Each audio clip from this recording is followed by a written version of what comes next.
a land of both shadow and substance, of things and ideas. You just crossed over into the twilight zone.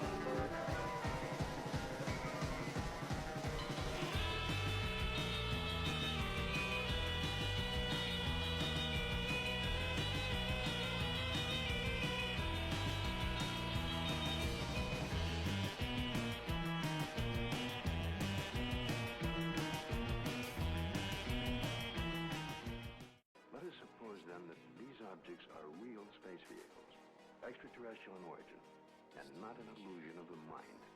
We have, in 71 years, devised dozens of aircraft shapes, from propeller-driven biplanes to lunar modules to date.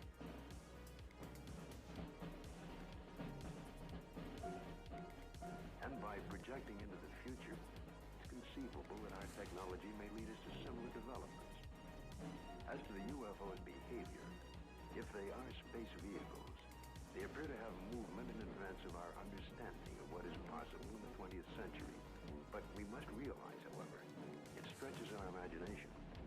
There will be a 21st, 22nd, and 23rd century, where the impossibilities of today may be tomorrow's commonplace. With new discoveries, like water on Mars and Pluto, I believe we will encounter alien organisms in our lifetime. The mathematics predicts it. Life is undoubtedly out there. Now here's a prospect I find even more tantalizing. Given that our galaxy is over 13 billion years old, there has been ample time for simple life to evolve into complex organisms, and perhaps into intelligent civilizations, just as we have on Earth. And if advanced life has evolved on only a tiny percentage of these planets, there might still be a good number of alien civilizations in our galaxy with the technology to communicate with us. Maybe some are already trying. Aliens exist. And what's more, they not only aim to take over our planet, they're already here. And they're breeding with us. You think I'm crazy? No. Well, maybe. But think twice. More than 15 million Americans claim they've seen a UFO, and let's face it, most of us believe that aliens are somewhere out there. But now, all over the planet, weird, unexplainable, and sometimes horrific events are telling us something else. They're not only right here, they're up to no good. When it comes to aliens, there's some things I just can't tell you. What is true, and I'm actually being serious here, is that there's footage and records of objects in the skies that we don't know exactly what they are. We can't explain how they moved, their trajectory. If you believe that you have seen these strange lights in the sky, would you please raise your hand? President Obama, he says we don't know exactly what they are. What do you think that it is? I would ask him again. But people are saying they're seeing you. President Trump knows about it. That's according to Israel's former space security chief. In an interview with an Israeli newspaper, he said the aliens have been waiting until today for humanity to develop and reach a stage where we will understand in general what space and spaceships are.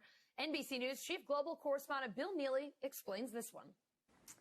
Hi, Alison. Well, this is quite a story, and it comes from the man who headed Israel's space security program for nearly 30 years. Chaim Eshed is making the extraordinary claim that the United States and Israel have been in contact with a group of aliens for years. Not immigrants, but extraterrestrials.